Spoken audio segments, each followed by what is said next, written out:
علی علی حق ہے، علی حق ہے، علی حق ہے، علی علی جدھر حق ہے ادھر مولا، جدھر حق ہے ادھر مولا، جدھر مولا ادھر۔ یہ بتاتے چلیں کہ رسول اللہ صلی اللہ علیہ وسلم کو بچپن سے لوگوں نے قتل کرنا چاہا۔ معاملہ یہ ہے کہ رسول اللہ صلی اللہ علیہ وسلم کو زہر تو دیا گیا، شیعہ اور سنی دونوں میں ثابت ہے۔ اب یہ زہر اسی ہفتے کسی نے دیا اور یہ کئی لوگوں نے دیا، یا کچھ خواتین نے دیا اور کچھ مردوں نے دیا، یہ الگ الگ موضوعات ہیں، انشاءاللہ اس کو ڈسکس کریں گے، لیکن اصل موضوع یہ ہے کہ زہر تو دیا گیا۔ اب یہاں پر ایک موضوع کی جانب توجہ دلائیں کہ بعض دفعہ کسی ایک موضوع میں جب تعارض ہوتا ہے تو احادیث میں عام طور پہ کہا جاتا ہے کہ یہ صحیح نہیں ہے کیونکہ ساری خبریں آپس میں ٹکرا رہی ہیں، لیکن یہ ایسا موضوع ہے کہ یہاں پر خبروں کا ٹکرانا عادت رسول اللہ صلی اللہ علیہ وسلم کو اور زیادہ ثابت کر دیتا ہے، کیونکہ یہ جو ٹکرانا ہے یہ مجرموں کے اقوال بیان ہو رہے ہیں روایتوں میں کہ کچھ لوگوں نے رسول اللہ صلی اللہ علیہ وسلم کو زہر دیا اور اس کے بعد انہوں نے اپنے اس جرم کو چھپانے کے لیے مختلف طریقے سے اس واقعے کو الگ الگ لوگوں نے بیان کیا اور مختلف ناموں سے بیان کیا۔ لہذا یہاں پر تعارض نظر آئے گا کہ جب رسول اللہ صلی اللہ علیہ وسلم کو ایک دوا پلائی گئی اور دوا میں شاید زہر تھا تو یہ کہاں پلائی گئی، ایک موضوع، کن لوگوں کے مشورے سے پلائی گئی اور کن لوگوں نے پلایا۔ اب یہ کہ پلانے والوں نے کن کا نام لیا اور پھر یہ کہ رسول اللہ صلی اللہ علیہ وسلم کی جانب نسبت دے کر کچھ لوگوں کا نام لیا۔ یہ جو نام لینے کا سلسلہ ہے اس سے پتہ چلتا ہے کہ اصل مجرم اپنے آپ کو چھپانا چاہ رہے ہیں۔ عام طور پر جب حدیث سے لدود کی بات ہوتی ہے تو بخاری کی ایک روایت کو نقل کر دیا جاتا ہے، بخاری جلد نمبر 6 صفحہ نمبر 57 اور حدیث نمبر ہے 4457۔ اسے اور ایک آدھ اور روایت کو ہم تفصیل سے پڑھ دیں گے اور بعد میں صرف ہم توجہ دلائیں گے کہ کن لوگوں نے یہ دوا پلائی اور کن لوگوں کے مشورے سے پلائی گئی، کس کے گھر میں پلائی گئی اور بعد میں کس کی جانب اشارہ کیا گیا اور کیا اہم دن تھا کہ جس دن اس دوا کو پلایا گیا۔ تو لدود کہتے ہیں زبردستی کسی کے منہ میں ایک دوا کو یا کسی چیز کو داخل کرنا، جیسے کہ ہم بچوں کے منہ میں کوئی دوا داخل کرتے ہیں۔ اس روایت میں جو سب سے اہم موضوع یہ ہے کہ رسول اللہ صلی اللہ علیہ وسلم منع فرما رہے تھے۔ اب یہ بھی یاد رہے کہ اسی روایت اور اسی موضوع کے ضمن میں ایک موضوع ڈسکس ہوگا کہ رسول اللہ صلی اللہ علیہ وسلم کچھ لوگوں نے غضبناک کیا، اور اسی واقعے کے آس پاس، کیونکہ اس کے دن الگ الگ بیان ہوئے ہیں، آس پاس رسول اللہ صلی اللہ علیہ وسلم کو ہذیان کی نسبت دی گئی،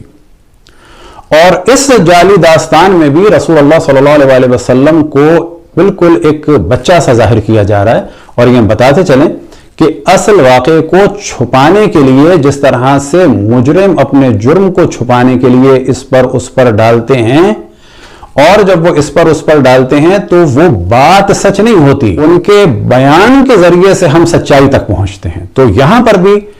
اصل معاملہ یہ ہے کہ ان اقوال یا روایات کو ہم نہیں مانیں گے صحیح کہ عیناً یہی ہوا، بلکہ ان موضوعات کے ذریعے سے ہم یہ جانیں گے کہ کوئی شخص یا کوئی فرد، اب وہ چاہے مرد ہو یا عورت ہو یا مرد ہوں کچھ یا عورتیں ہوں یا مرد اور عورت مشترک ہوں، کہ جو آپ کو روایت سے پتہ چلے گا کہ ان لوگوں نے یہ کام کیا اور کرنے کے بعد اپنا جرم چھپانے کے لیے، کیونکہ کچھ لوگوں کو پتہ بھی چل گیا تھا کہ رسول اللہ صلی اللہ علیہ وسلم کے منہ میں کچھ داخل کیا گیا، تو انہوں نے پھر الگ الگ داستانیں بنائی گئیں، جن میں ایک داستان یہ تھی کہ نہیں وہ دوا تو سب ہم نے بھی پی تھی، یہ جو کہا جا رہا ہے ہم نے بھی پی تھی اور ہمیں بھی پلائی گئی تھی، تو وہ مراد یہ ہے کہ وہ دوا خطرناک نہیں تھی کیونکہ ہم نے بھی پی۔ اب یہاں پر ڈسکس کیا جائے گا واقعی پی یا نہیں پی، لیکن یہاں پر ہم دیکھتے ہیں کہ رسول اللہ صلی اللہ علیہ وسلم کی توہین ہو رہی ہے کہ وہ ایک تو واضح منع فرما رہے ہیں کہ میں کوئی دوا نہیں پیوں گا، اور پھر فرما رہے ہیں کہ سب کے منہ میں ڈالی جائے۔ تو آخر وقت میں رسول اللہ صلی اللہ علیہ وسلم کو پری پلان ایک ہذیان والی کیفیت میں ظاہر کیا گیا ہے کتب اہل سنت میں، جبکہ ہم ان کو معصوم مانتے ہیں ہر اعتبار سے۔ سب سے پہلے آپ کے سامنے ہے صحیح بخاری جلد نمبر 6 اور صفحہ نمبر ہے 57 اور حدیث نمبر ہے 4458. عائشہ رضی اللہ عنہ نے کہا حضرت کے مرض میں ہم آپ کے منہ میں دوا دینے لگے تو آپ نے اشارے سے دوا دینے سے منع کیا. ہم نے سمجھا کہ مریض کو دوا پینے سے بعض اوقات جو ناگواری ہوتی ہے یہ بھی اسی کا نتیجہ ہے. یعنی رسول اللہ صلی اللہ علیہ وسلم کو اپنی فکر نہیں تھی، وہ نہیں جانتے تھے کہ جان کا بچانا واجب ہے، اور وہ معاذ اللہ بچوں کی طرح سے منع کر رہے تھے. اب یہاں پر ذہن میں رہے کہ رسول اللہ صلی اللہ علیہ وسلم منع فرما رہے ہیں، اس کے بعد بھی ان کی مخالفت ہو رہی ہے. عجیب بات یہ ہے کہ یہاں پر زبردستی دوا منہ میں ڈالی جا رہی ہے، یا بالفاظ دیگر زہر ڈالا جا رہا ہے زبردستی، اور جب وہ فرما رہے ہیں کہ مجھے دے دو قلم و دوات، اور وہاں نہیں دیا جا رہا. یہاں پر سب جمع ہیں اس مخالفت کو کرنے کے لیے، اور وہاں پر سب جمع ہو گئے اس مخالفت کو کرنے کے لیے کہ ہم قلم اور دوات نہیں دینے دیں گے. یہ بھی اسی کا نتیجہ ہے. اس لیے ہم نے اصرار کیا تو آپ نے فرمایا کہ گھر میں جتنے آدمی ہیں سب کے منہ میں میرے سامنے دوا ڈالی جائے، صرف عباس رضی اللہ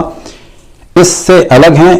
کہ وہ تمہارے ساتھ اس کام میں شریک نہیں تھے. یہاں پر یہ روایت نقل ہوئی ہے غزوات کے بیان میں. اب کیوں غزوات کے بیان میں ہوئی؟ کیونکہ جب یہ واقعہ ہوا ہے تو اسی دوران رسول اللہ صلی اللہ علیہ وسلم نے حکم دیا تھا کہ سب کے سب نکل جاؤ مدینہ سے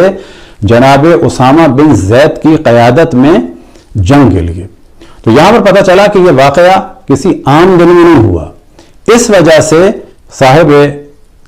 صحیح بخاری نے اسے غزوات میں بیان کیا ہے.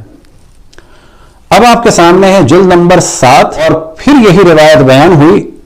عبداللہ نے بیان کیا کہ حضرت عائشہ نے کہا ہم نے حضرت کے مرض وفات میں دوا آپ کے منہ میں ڈالی تو آپ نے ہمیں اشارہ کیا کہ دوا منہ میں نہ ڈالو. ہم نے خیال کیا کہ مریض کو دوا سے جو نفرت ہوتی ہے اس کی وجہ سے حضرت منع فرما رہے ہیں.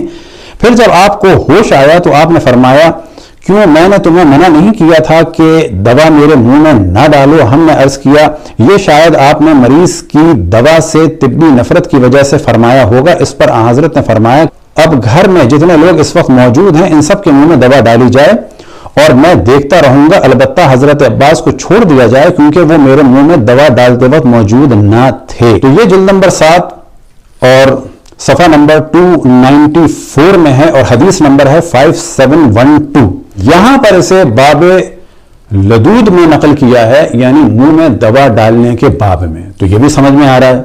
کہ ایک دفعہ غزوات کے باب میں، کیونکہ یہ غزوے اسامہ بن زید کے ایام میں واقعہ پیش آیا. دوبارہ انہوں نے اس کو نقل کیا باب لدود میں، یہ بھی بات سمجھ میں آ گئی. اب ہے جلد نمبر 8 اور صفحہ نمبر 218 اور اس کی جو حدیث ہے وہ ہے 2886. یہاں پر دیکھنا ہے کہ یہاں پر کس باب میں اس کو نقل کیا ہے. باب مردوں اور عورتوں کے درمیان زخموں میں بھی قصاص لیا جائے گا. بات سمجھ لیں کہ خود صاحب کتاب بخاری اس کو اس روایت سے کیا نتیجہ نکال رہے ہیں کہ اس کو قصاص میں لا رہے ہیں. یعنی سمپل اس کو دوا کا موضوع نہیں سمجھ رہے ہیں، اس کو جانی کا موضوع سمجھ رہے ہیں. اس کے بعد جلد نمبر 8 ہی میں دیت کے بیان میں اس کو نقل کر رہے ہیں اور عنوان ہے اگر کئی آدمی ایک شخص کو قتل کر دیں تو کیا قصاص میں سب کو قتل کیا جائے گا یا قصاص لیا جائے گا. یہاں پر بات سمجھ میں آئی کہ یہ جو ہم کہتے ہیں کہ اس واقعے کا تعلق شہادت رسول اللہ صلی اللہ علیہ وسلم سے ہے، تو صاحب صحیح بخاری بھی اس کو قتل رسول اللہ صلی اللہ علیہ وسلم ہی میں لے رہے ہیں، اور وہ بھی اس عنوان سے کہ اگر کئی لوگ مل کے قتل کریں. اب آپ کے سامنے اسی روایت کو بہت واضح آپ کے سامنے رکھ دیتے ہیں تاکہ بات بھی کلیئر ہو جائے کہ دیت کے باب میں اور اصل موضوع کیا ہے، تو وہ بھی آپ کے سامنے ہے. اگر کئی آدمی ایک شخص کو قتل کریں تو کیا قصاص میں سب کو قتل کیا جائے گا، اصل موضوع یہ ہے. تو یہاں میں سوال پیدا ہوتا ہے کہ امام بخاری اس دوا دینے کے معاملے کو قتل رسول اللہ صلی اللہ علیہ وسلم کیوں سمجھ رہے ہیں؟ ان کے فہم کی جب اتنی بات کی جاتی ہے تو یہاں بھی سمجھنا ہوگا کہ 4 جگہ انہوں نے اس کو نقل کیا ہے. ان میں سے پہلے والا موضوع مورد اور جگہ کہ غزوات میں جنگ کیا، اور دوسرا یہ والا، دونوں اہم ہیں. اور ان دونوں چیزوں سے واقع کی اہمیت کا اندازہ ہوتا ہے کہ جنگ کا زمانہ تھا، رسول اللہ صلی اللہ علیہ وسلم کو سازش کے تحت زہر دیا گیا، اور اس سے بھی ان کا فہم پتہ چلتا ہے کئی لوگوں نے مل کے رسول اللہ صلی اللہ علیہ وسلم کو زہر دیا، ورنہ سمجھ میں نہیں آتا کہ دوا کو، چلے اگر یہ خود زہر لکھتے تو سمجھ میں آتا قصاص میں کیوں لائیں، لیکن یہ دوا لکھ کر قصاص میں لا رہے ہیں، تو ان کا بھی فہم یہ ہے کہ یہ دوا نہیں تھی، دوا کے نام سے رسول اللہ صلی اللہ علیہ وسلم کو شہید کیا گیا اور قتل کیا گیا۔ یہی وجہ ہے کہ آپ نے باب بنایا، اگر کئی آدمی ایک شخص کو قتل کر دیں تو کیا قصاص میں سب کو قتل کیا جائے گا؟ یہاں پر تو باب بنانا چاہیے تھا کہ اگر کئی آدمی ایک شخص کو مل کے دوا پلائیں، یہ ہونا چاہیے تھا باب۔ آپ کے سامنے ہے صحیح مسلم کی جلد نمبر 5 اور صفحہ نمبر ہے 363۔ ام المومنین حضرت عائشہ رضی اللہ عنہا سے روایت ہے کہ ہم نے رسول اللہ صلی اللہ علیہ وسلم کے منہ میں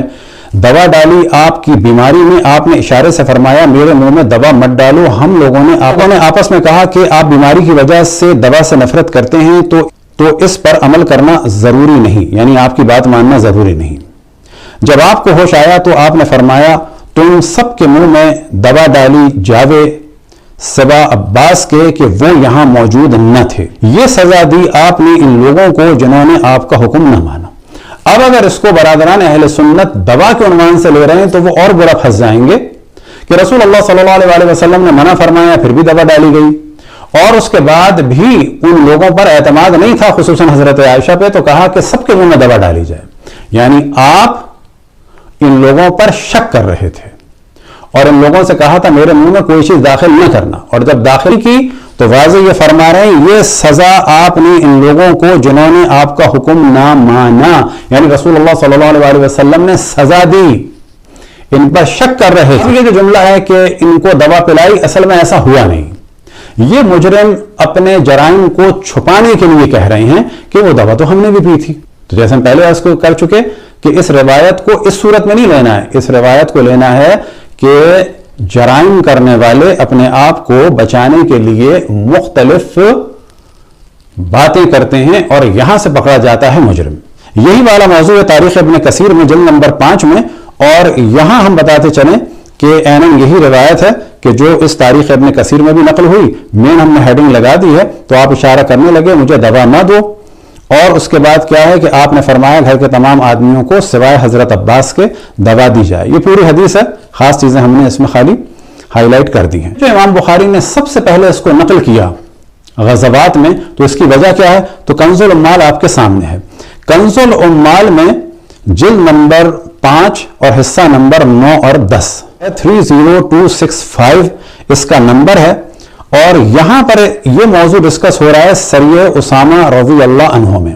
کہ رسول اللہ صلی اللہ علیہ وسلم نے ان سب کو مدینے سے بھیجا باہر کی جانب اور تاکید کی کہ سب یہاں سے نکلیں، اور ساتھ ہی لعنت بھی بھیجی، وَعَنَ اللَّهُ مَنْ تَخَلَّفَ جَيْشَ الْأُسَامَةِ۔ اب یہاں پر جو ہم نے ہائی لائٹ کیا ہے، رسول اللہ کے بیمار ہونے کی خبر پہنچ گئی تھی، یہ لوگ نکلے ہیں تو بیمار ہونے کی خبر پہنچی ہے۔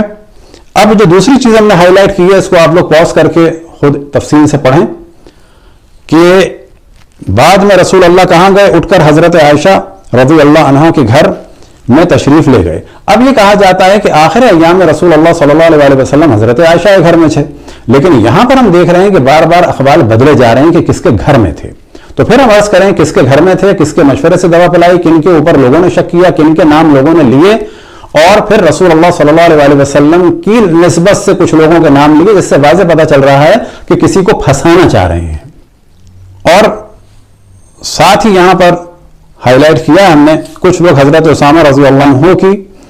عمارت پر ان کے لڑکے ہونے کی وجہ سے طعنہ کرنے لگے۔ رسول اللہ کو جب خبر پہنچی تو آپ ممبر پر تشریف لے گئے اور لوگوں کو جمع کر کے ان سے خطاب فرمایا، تم میں سے کچھ لوگ اسامہ کی عمارت پر طعنہ دیتے ہو، جبکہ لوگ قبل ازیں ان کے والد زید کی عمارت پر بھی طعنہ دے چکے ہیں۔ تو پتہ چلا کہ آخر وقت میں بھی رسول اللہ صلی اللہ علیہ وسلم کی اطاعت نہیں کی جا رہی تھی، ان کے حکم کی مخالفت کی جا رہی تھی۔ اب آپ کے سامنے اسی کا ہے کہ آپ نے اپنے دست اقدس پر پرچم کو گرہیں لگائیں، بالکل آپ صحیح سالم تھے، آپ نے گرہیں لگائیں۔ بس یہ زہر کا واقعہ جو ہے ان ایام میں ہوا۔ اب اس پہ لوگوں نے مخالفت کی کہ جناب اسامہ کو کیوں بنا دیا ہے فوج کا کمانڈر،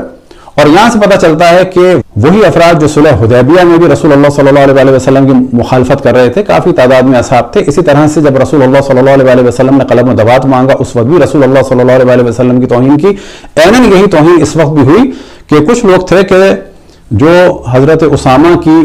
قیادت کو ماننے کے لیے تیار نہیں تھے۔ معاملہ حضرت اسامہ کا نہیں ہے، معاملہ یہ ہے کہ یہ حکم رسول اللہ صلی اللہ علیہ وسلم کی مخالفت ہو رہی تھی، جبکہ مہاجرین، اب یہاں سے دیکھا جا سکتا ہے کہ مہاجرین جو ہیں وہ زیادہ پرابلم کریٹ کر رہے تھے، اور انہی میں جو آگے تھے عباس ابن ربیعہ تھے۔ حضرت عمر رضی اللہ عنہ نے سن کر پرزور تردید کی اور رسول اللہ کے پاس آ کر شکایت کی۔ اس پر رسول اللہ کو سب غصہ آیا، آپ بیماری کی حالت میں ہی گھر سے باہر تشریف لائے، آپ کے سر مبارک پر پٹی بندھی ہوئی تھی اور اوپر چادر اوڑے ہوئی تھی، پھر منبر پر تشریف لے گئے، اللہ تعالیٰ کی حمد و ثنا کی، پھر فرمایا اما بعد اے لوگوں، کچھ چینگوئیاں سن رہا ہوں جو اسامہ کو امیر مقرر کرنے پر کی جا رہی ہیں، اگر تم نے اسامہ کو امیر مقرر کرنے پر تانے دیے ہیں تو قبل از یہ تم لوگ ان کے باپ کو امیر مقرر کرنے پہ بھی تانے دے چکے تھے۔ رسول اللہ صلی اللہ علیہ وسلم نے واضح ٹوکا کہ تم لوگ پہلے بھی میری مخالفت کر چکے ہو، اور البتہ یہ مخالفتیں ہوتی رہتی تھیں۔ یہ جو سینیریو بنا دیا گیا ہے کہ بعد رسول اللہ صلی اللہ علیہ وسلم یہ تمام اصحاب بہت ہی مطیع و فرما بردار ہو گئے، تو ایسا نہیں ہے۔ یہی ہم کہتے ہیں کہ بعض رسول اللہ صلی اللہ علیہ وسلم کے مطیع و فرما بردار تھے ان کی زندگی میں بھی، اور اس وقت بھی ان کی زندگی میں مخالف تھے، اور بعض ان کے بعد بھی مطیع و فرما بردار تھے کہ ان کے قدموں کی خاک پر ہماری جانیں قربان ہو جائیں۔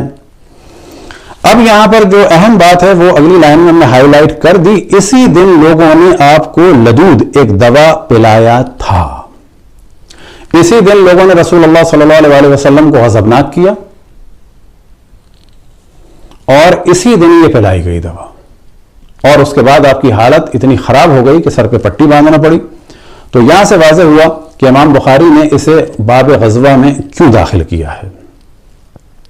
اور اب آپ کے سامنے مسند احمد ابن حنبل جلد نمبر 45 اور صفحہ نمبر ہے 460، اور یہاں پر یہی روایت نقل ہوئی جناب اسما بنت امیس سے، اور جو کس نے پلایا، کس کے ذریعے سے ہوا، تشاورا نساؤہ فی لدہ فلدوہ، کہ خواتین نے مشورہ کیا اور لدو ہو، کچھ مردوں نے یہ دوا پلائی۔ اس کے بعد فلما فاق قال ما ھذا،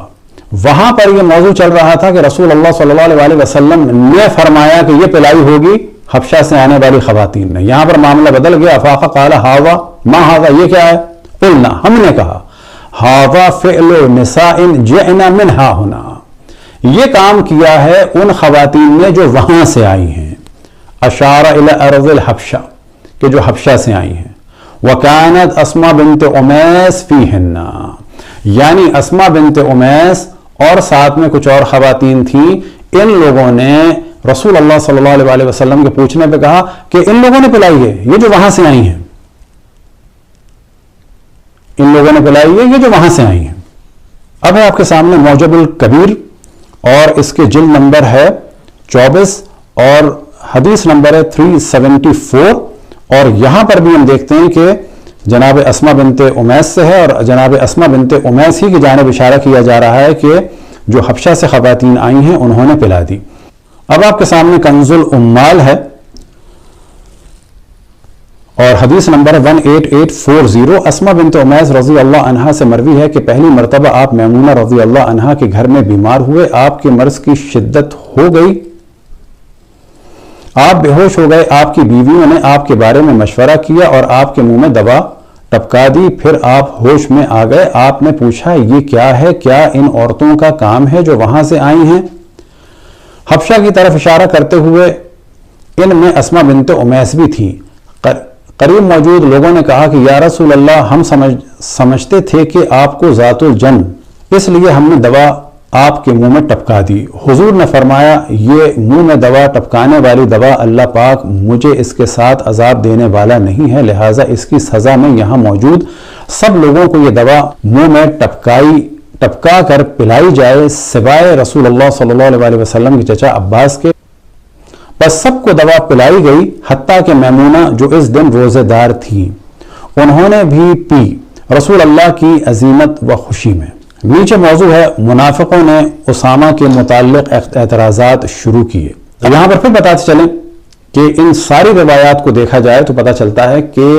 رسول اللہ صلی اللہ علیہ وسلم کو کچھ پلایا گیا، اور یہ والی روایت صرف بخاری میں نہیں ہے اور صرف حضرت عائشہ سے نہیں ہے.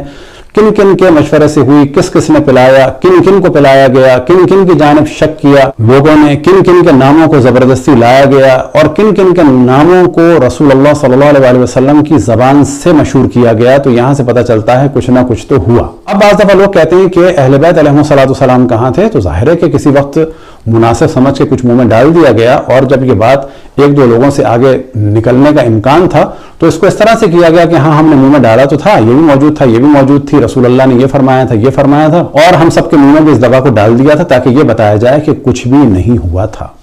دعا ہے کہ خداوند تبارک و تعالی ہم سب کو اپنے رسول، اپنی حجتوں، خصوصاً امام زمان علیہ السلام کی معرفت اور اطاعت کی توفیق عطا فرمائے. وصلی اللہ علی محمد وآلہ الطاہرین.